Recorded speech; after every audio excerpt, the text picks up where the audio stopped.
Here's your reminder that part 2 of our ghost hunting special is almost here. I know we said that last week, but we actually meant it this week. We are so sorry it's taken so long to edit all of this footage, but we really wanted to do it right. And we have a lot of footage to go through because we spent almost 30 hours in the cemetery. Yeah, we slept there overnight and we got some amazing footage. But before we jump into that, let's quickly recap what happened in part 1. If you haven't seen it yet, go back and watch it now because we don't want to spoil anything for you. But here's a quick summary. 3 of us went to the Missouri State Penitentiary, one of the most haunted places in America, to spend the night. We captured some incredible paranormal activity on camera and experienced some unexplainable things firsthand. And now we're heading to the Bellefontaine Cemetery in St. Louis, Missouri.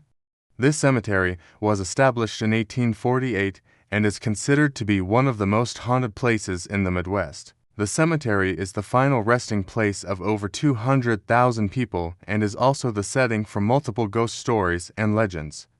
One of the most famous is that of Helen Viola, a young girl who died in 1929 after being struck by lightning while playing baseball.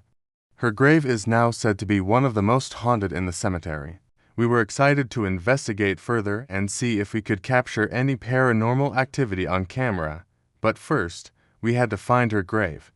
Now, before we get to part 2, I want to warn you that some of the images in this video be too scary for young viewers. Viewer discretion is advised. We arrived at the cemetery just at sunset and immediately began searching for Helen Viola's grave. We followed the directions given by a local paranormal investigator and soon found ourselves standing in front of a large mausoleum. According to legend, Helen's grave is somewhere in this area, but we didn't know exactly where to look. We decided to start at the back of the mausoleum and work our way towards the front, checking each headstone as we went. As we moved through the cemetery, the darkness around us seemed to grow thicker and the temperature dropped several degrees. We could feel the presence of evil all around us, watching our every move, waiting for us to make a mistake. Suddenly, one of the investigators pointed to a small headstone hidden behind a large oak tree. Could this be it? We rushed over and began brushing away the leaves and dirt to reveal the inscription. It read, "Here lies Helen Viola, 1914 to 1929. We couldn't believe our luck. After searching for nearly an hour, we had finally found her grave. We set up our camera equipment and began recording. And that's when things started to happen. First, we heard a loud bang, like someone had just slammed a metal pipe on the ground. Then we felt a cold breeze sweep over us, even though there was no wind, and then we saw it. A mist began to form around the headstone, taking on a shape of its own. It looked like a woman standing behind the stone, her face obscured by the mist. We continued to record as the mist took on a more defined shape. It was as if she were stepping out of the grave, reaching out towards us with her bony finger. We ran as fast as we could, not daring to look back. We didn't want to see what was coming for us, but we knew we had to get away.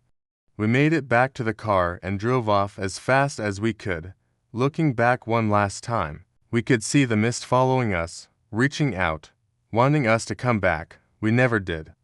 Now, years later, people still tell stories of the ghost of Helen Viola and the day she escaped from her grave to seek revenge on those who disturbed her eternal rest. I know this story is scary, but I promise you that part 2 will be even scarier, so be sure to check it out when it comes out, and thank you for watching.